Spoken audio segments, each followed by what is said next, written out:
could do anything you want. You could curse. Give it a couple of seconds before you start cursing. Okay. Okay. You could say whatever you want. Just give it a couple of minutes before you say whatever you want. What's the name of the show? Unquestionable Interviews. Unquestionable. By the Unquestionable Nerds. Okay, cool. That's me. It's just one of me, but still I'm an Unquestionable Nerds. Cool. Don't ask no questions about that right now. Process that information as you will. Now, I do have my first question that I will be asking everyone is, where do you base your fandom / nerddom in? A lot of different places. I mean, I feel like video games, music, movies, pretty much those three things, to be honest. All right. Is there anything that you would say stood out that kind of pushed you into the direction that you wanted to go into? Like music? Yeah. When you say stood out, like from those things or just anything that would have probably... I mean, well, as you can see, like a lot of my music is inspired by like, clearly like, I mean, this rhythm is blockbuster rhythm. So like movies, the last rhythm was Heroes rhythm. So like comics and shit. I mean, I'm not a big comic person like you, but you know, I don't know. I'm a very like I feel like most of my stuff, there's like a story or I think about it in like a cinematic way now. So I feel like that definitely influenced the music. Yeah. You know, because I've known you for quite some time. And we've known each other for a while. Yeah, I would say that, what do you want to call him? Tano? You want to call him Mikey? Anything. Call me Tano.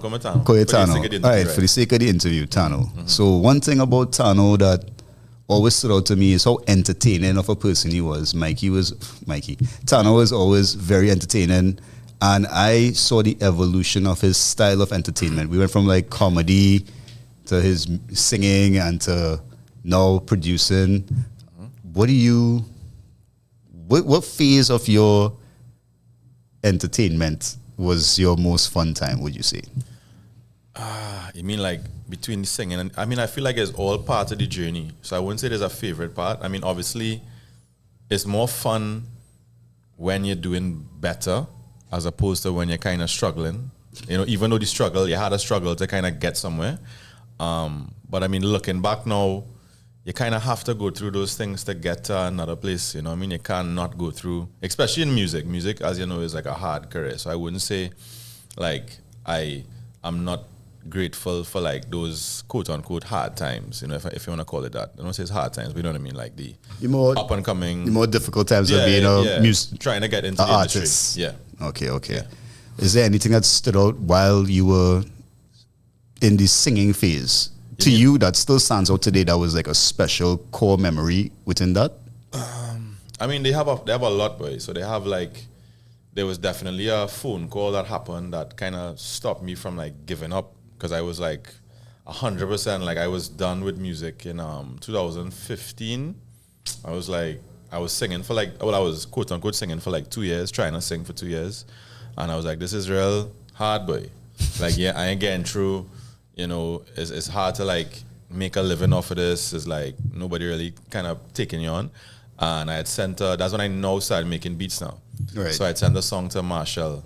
It was a song I wrote and kind of like did a little, that's when I like now started kind of messing around with Logic now. So I did like a little small demo, I did a long email, dear Mr. Montano, my name is Michael Montano, would love to blah, blah, blah. Not expecting a call back, and like 2 months later, it was actually my birthday, and I get a phone call, like this random number, LA number, and it was like, Michael. I was literally like, oh God, who's this boy?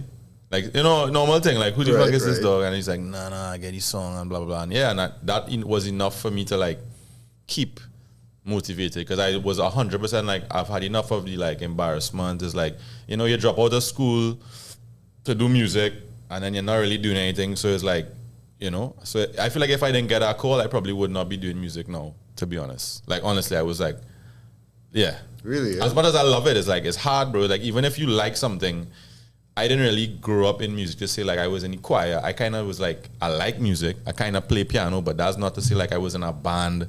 Like a lot of people I know that in music now have been doing music their whole life. Like I wasn't doing music in Canada in school. I was just ripping songs off the internet. Right. Just fucking around, like singing in the shower. Like not like to say I have any background now. So right. Yeah. You know, Canada, yes. There's some fun times. Look at that. A simple thing like a phone call just altered the entire course of what you thought was your direction then. Yes. So, again, next thing to be thankful to Mr. Marshall Montano for, you know, big up Marshall. Big up a lot of people like to hate on him, but bro, just you have to give the man his flowers. He's done a lot for a lot of people. So, respect to that, right? Now, we're into the phase of Mikey, the producer, right? Tano. Tano, it's gonna happen through. They're gonna happen throughout this interview, right? Because it's hard for me to watch him and call him Tano. I've known him for quite some time, right? Sorry about that. 3, 2, 1. That you might edit that or no, it's cool. Leave it's that, cool. Leave that in. All right, cool. So now you moved into the phase of being a producer. Well, what that was the transition then? So the transition was more so like when I sent that song to Marshall, that was like my first time, well, not my first time making a beat, but like I was now getting into like making the beats, kind of learning. I actually wrote that song too, so I was kind of getting into like, hey, maybe I could write for the people and make, produce for the people. And then the following year, I would have went to work in Scorch had now started up a studio on their old office, just off the avenue. And that was like, yeah, so those were the years where I was just like literally happy, just wanted somebody to like kind of be an engineer in the studio. So basically for us, it was cool because we just had a studio to use. I didn't have a studio then. So I was like, hell yeah, I want to just fucking come here and, sit down and whole day and try and do something, make beats. We were, we really wasn't doing much. We were just trying to figure it out. But looking back now, those years were like very formative. That's where I met Jimmy October. We started working. I actually had linked with Calpi when I was in our studio. So I had met I was like working for Doubles. I saw Calpi. And then we ended up linking and did that. Our first song, I kind of got like a, not kind of, but it got like a Sony distribution deal. So that was like the start of like me producing. And then I kind of made it to, and I was like, yo, I feel like this has always kind of been what, like I just like making the music. I don't like really, obviously I like to quote unquote entertain, but I like get friends, but I don't really like the idea of going and like singing the same song every night. Like I just like to, like my excitement is from making the music, like the creative process, you know what I mean? Okay. Yeah. Right. So now we're in 2026, right? Correct. What about this season to you feels more special? Because me and you actually had a private conversation a while back, and I was kind of surprised that you were so out there this season, right?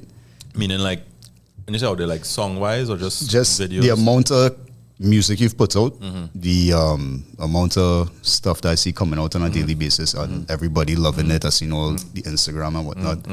But last time we spoke, I know you said that sometimes you was thinking about just going in a totally different direction. Yeah.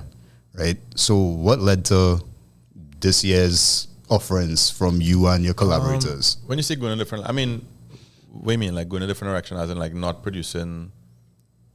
Or you mean like more like stylistically you wanted to do something different? I mean, I feel like I always kind of feel like that after every season. So I always like it kind of like at the end of a season you always feel like tired and you have to kind of like refresh. So I feel like once I was able to like get some new ideas going, like I remember when we started the when I had made the beat for Wedding Band for Kuti, and I was like, okay, like I really like this beat, like I like how this. So that kind of brings me back into like a creative mode. Like, is honestly being creative is the hardest. It's real hard, bro, because like, especially in soca, because as you finish a season or whatever you want to call it, you have to like do it again very quickly now. So it's not like a normal, like you don't get as much space as like we say album, like artists who do an album every couple of years. It's like you have to literally just like, all right, do it again and like find that creative or energy, and it's be hard. Like sometimes, especially me now, dad life as well too. That's a whole next, balancing act you have to do. But I was not telling somebody like this season for me, like this season I felt like real left me feeling, especially this rhythm. So this rhythm took a lot of work to finish. So like I'm feeling tired now, but I feel like I've now finally been able to balance the producer life and the dad life. Okay. So like next season. So have no fear. No, we here. Tano is here. We here. All right. We here. Nice. Yeah. Yo, honestly, on this empire, right? I love Kutain's song just because the name is Blockbuster, because that's bring up so many good memories to me now. Right. back when. Oh, you mean like yeah, when I used to work there, yeah, right. yeah. So that was, but the song is fire, right? Thank you. What do you have a favorite in general for no, not for this song, but for everything you worked on so far? Was it hard to pick a favorite? 1 second, bro. Yeah. Take up my phone. I don't have a favorite, no. But like, what I like about this rhythm is I feel like there's a song for everybody. So I feel like, you know, sometimes you might have a rhythm and there's a clear quote unquote winner. Yeah. I feel like with this one, I don't know. I honestly like something about each song, which is hard to do. I mean, I would have written on the Kess and the Kutain. The other ones were written by the artists you see there. But yeah, I like all. I mean, I'm not trying to be political there. I really do. Yeah. Yeah. You could like all. Yeah. You know what I mean? And you will like it for different reasons. I will say though, GBM's one was very creative, how we put all the movie titles in the verses. Very nice. I find that was cool. Yeah. Well, this is what I was saying also. You could also find all are good because, I mean, you listen to music a little bit differently than a lot of other people. So there's going to be things that you pick out that it's going to stand out for you. So that's understood. You know, that's like me and nerd shit, right? Like I could like something and hate it the same way. But yeah. All right. So what's the plan for the rest of your day? What's the plan for the rest of the season, I should say? Season, boy. Trying to get some sleep. You know, I have one more offering. I think. Really? So. I think so. I believe so. Any clues on? I can't say who yet. Can't say who. I can't say who yet. Is it a rhythm or is it just a straight one shot? It's a one shot. Okay, all right. Yeah. You can't talk about it. Now that is a real anticlimactic fucking piece of information there, guys. Yeah. Stay tuned then. Stay tuned. Stay tuned. And how long you think before you drop it? I don't know, boy. I just honestly taking it one day at a time right now. All right. The carnival is just now, so it's coming soon, guys. Don't worry. I heard them do it to me. This one. Yeah. It was a lot of like just trying to get done. This rhythm was supposed to come out in November, but just timing. I mean, all the artists busy, you know, to get them to record. I mean, even to get. It's one thing when you make the beat, but we had to get the songs right. So you know, so each artist had to find the right vibe. You know, Tej had a whole next song, which I had real like, and then he was like, you know, I feel like I want to go this direction. I was like, of course, like giving him, and he wrote this one, which I was like, okay, this is real bad too, you know. The other one still was real bad too, but this one is, you know. Yo, I'll be honest, out of all of them, right? I mean, what's your favorite? I told you the Kutain. Oh, the Kutain. Okay. I can tell you what's my least favorite is the Kess. Okay. Not for nothing, but I mean, it just gotcha. It's very Kessy. Gotcha. You know what I mean? I feel you. Big up Kess. I mean, nothing against you. You song good. Yeah. But two things could be true. It could be my least favorite and it could still be a good song. Yeah. You understand? People get that confused, right? And two things could be true. Right? One last thing I want you to do for the channel is I would like you to, I don't know, you have anything for the kids or for up and coming artists / producers or people that want to be in the industry, advice or what they should do? Should they just, you know? My advice, boy, would just be to, I mean, it's gonna sound real cliche, but it's the best advice. Like, you had to just work hard. You had to believe in yourself when people around you mightn't believe in you, especially in music, because I mean, even when I was starting off, they didn't have a lot of people that believed in me. Like, people were supportive, but I would 100% say that a lot of people probably wouldn't think I would have reached here. And there's nothing against them, but it's the reality is like, bro, like, how much people you know doing music successfully or, you know, quote unquote successfully and like getting through is hard, you know? So even for me, like, I look at my parents and I'd be like, okay, like, they support it, but like, as a parent, that's like a kind of nerve-wracking thing. Like, your son just going into like the music industry. Like, they don't know anybody there. They can't ask no favors. You just have to do it, and hopefully something happens now. So my advice would literally be to like believe in yourself. You had to work hard. You had to work real hard. You had to literally go through like the lowest low. And I think if you really, really like it, you'll stick with it and do it for the I do music because I love it. Like, I know that's gonna sound cliche as well too, but like, I really just like making songs now. So I'm not doing it for no other reason, no monetary, not like clout or whatever. I just really like making songs. And I feel like that, everybody I work with has that similar energy too now. Like all the artists I work with have that vibe. Like we just like making good songs. So. All right. So believe in yourself, have a good support team. That's what we say here. Yeah. What else, boy? I wonder if I could be more specific in terms of the music industry in Trinidad. Like if you're trying to produce, there's so many things now you can learn from the internet. Like we live in a time period now where it's like YouTube. You could learn anything on YouTube. When I was in high school, and if I was in high school now, back in my day, they had no way of me to know like how you make a beat, dog. Like I didn't even know if they had any studio. I didn't even know if they had studios in Trinidad. I didn't even know. Like I had no idea. Now with the internet, you could literally be like, hey, this guy, he does this. Like, oh, this how you could learn anything. So if you want to learn it, you can literally go and figure it out by yourself. All right. So yeah, just dive in and be fearless. Just do your thing. Yeah. Like I say, belief in yourself is part of it, right? And being able to be resilient. Correct. That's right. Part of what you were saying there was resilience. That's what was resonating with me now. Yeah. Right? That you need to be strong. So I'll tell a story quick too, because I feel like I have stories of, even me coming up in the industry. Like when I first met Kes, that was when I now dropped out of school and I was linking with these producers, Madmen Productions, which is Johan and Ricky Bobby. Rest in peace, Ricky Bobby. But yeah, they were like, when I first met them, we were working on a song and they were like, hey, it would be cool if we try and get Kes as a feature because, it's a good look as a new artist. And the first time I would have met him in the studio, Kes, I remember we were in the studio in Santa Cruz there and like it was my turn to go and record now. And they were like, all right, well, we don't have a beat yet, so just sing the idea on the metronome now. And like I didn't know what the metronome was, so I didn't even know, because I don't know what I was. So that's like the click track. Okay, all right. Like like to catch the time in now. Okay, right? okay.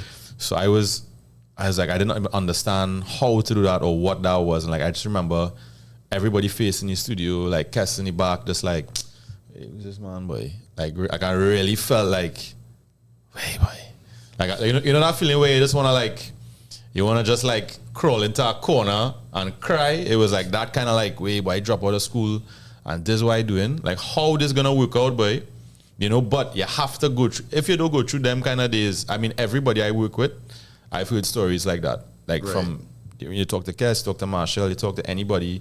If Tej, everybody, they've been through hard times, whatever it may be from a career standpoint. But that's the only way you'll get to the next. I think that's a very encouraging thing for people to know that all these people that we look up to, right, or that the society looks up to or whatnot, everybody had to go through their own private struggle. Everybody had to go through little things before they could get to where they are right now, right? Not everybody is an overnight success, right? So don't ever think that people just get there, especially in Trinidad, by being lucky. Luck does have a little part to play in it, but a lot of these people put in a lot of hard work. And for instance, my boy First Class. Yeah. Class put in a lot of hard work. Hopefully one day he'll be on the table and let us know as well. Class is our next level workaholic, and I respect like he's like a Jedi boy, like a Jedi master. Like I still will like go and have a session with Class and be learning, and he's always very like willing to teach and share knowledge now. So that's important too. And that's the next good thing. Find a mentor. So I've had people that I would have gone on, like Richard McClashy, who's a producer based out of Miami now, and I would just go in the studio, sit down and like look at him. Like he showed me a lot of stuff. Then even Teja, when I was an artist, I used to go in the studio and they go, Teja showed me real plenty about producing too, because I met him when he was 18 or 19, and and then, he gave me a bunch of my first plugins. So, and you have to just be, again, like I was doing that because I loved it, not because I was getting anything out of it then. I just wanted to figure out, hey, how you just make this. You just want to know more about it. Yeah, like how, I was like, it's like a video game. It's like, I just into this. I want to, hey, how you do this? How you make that sound? All right, cool. And it was like exciting for me now, which it still is, right? So if you're not doing it for that sole reason, I don't think it's going to work out, if I'm being honest. Don't do it for any reason, just because like it's money or whatever. Like, that stuff will come. Yeah, that will come, right? So that kind of stuff, the money, the fame, that will come when you just do it for your own reasonings, right? Wherever that might be, right? It might be, as Tano said, for the love of the music. It might be because you just like to create new stuff. But whatever your reason is, hold on to that and, could advance from there, right? Correct is right. That's what I like to hear about Mikey, boy. And it's very important to share them stories of, as you say, your quote-unquote bad times, low points, and I appreciate that, right? And that's it, Yeah? Yeah, we good there. Quick? Yeah, So quick? yeah. All All I need from you now is I just need you to... Sing something? Yeah. We end every episode here with karaoke of some Well, I type. sing to the camera, I'm not singing to you. I mean, you could sing to the camera. So just sing to people. so you can acapella. Acapella? Right? As per your request, as per Tano's request, he'll acapella because he has a nice voice. All right, let me just do a little. What are you gonna do? Melda, oh, you making wedding plans, carrying my name to Obia, man, and all you do, you can't get through. I still go married to you. Yeah, man. All right, that's it. Well, thanks again, Tano. Really appreciate your time. Come on. Thanks for coming Thank through. you, bro. Guys, next episode will be somebody totally Were different. you singing? I don't sing on the end of every episode. I am going to sing at the end of my episode. Wow. Yeah. So when you been interviewed? No, I'll just be talking about the whole experience. Nobody's going to interview me. I'll just be talking about the entire experience, everybody that I met, the reasoning behind why I did what I did. Cool. You understand? No problems. I'm going to also edit all of this out. So problems. that's why we're just talking about it. Let's see. But yeah. All right. Well, good Love, vibes. boy. Love in the house as sure, always. bro. I'm so happy you came what through. What do you need? The beat. Oh, yeah, true. Yeah. Yes, guys, this interview will have a part 2. Stay tuned. Take it easy. Like and subscribe.